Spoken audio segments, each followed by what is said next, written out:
ఒక అమ్మాయి మొన్నటి వరకు నీతో క్లోజ్గా ఉంది. సడన్గా ఆ అమ్మాయి తన కలర్ చేంజ్ చేసింది.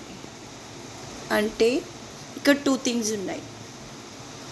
ఐదర్ ఆ అమ్మాయిని నువ్వు నెగ్లెక్ట్ అన్నా చేసి ఉండాలి, లేదు అంటే అమ్మాయి నెగ్లెక్ట్ చేసినా కూడా అమ్మాయి రిపీటెడ్గా నిన్ను బెగ్ చేసి ఉండొచ్చు, నిన్ను బతిమలాడి ఉండొచ్చు. ఈవెన్ దో నువ్వు అమ్మాయిని కేర్ చేయకపోయినా ఉండాలి. లేదు అంటే నిజంగా అమ్మాయి జెన్యూన్గా నిన్ను లవ్ చేసింది, జెన్యూన్గా నీతో ఉండాలనుకుంది అంటే సెకండ్ పర్సన్కి ఛాన్సే ఇవ్వదు నాన్న.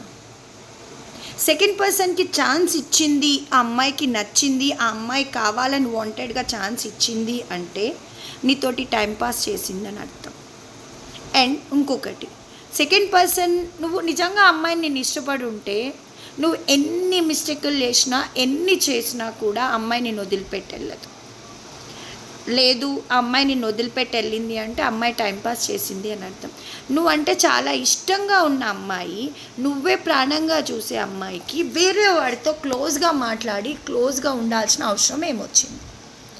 వేరే వాడితో క్లోజ్గా ఉంది, మాట్లాడుతుంది అంటే నువ్వంటే ఇష్టం లేదు అన్నట్టే కదా. నువ్వు ఆలోచించు.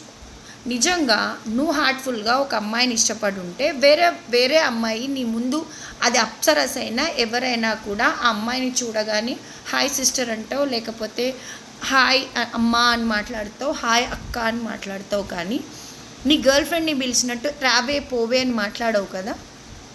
The same scenario for the girls also.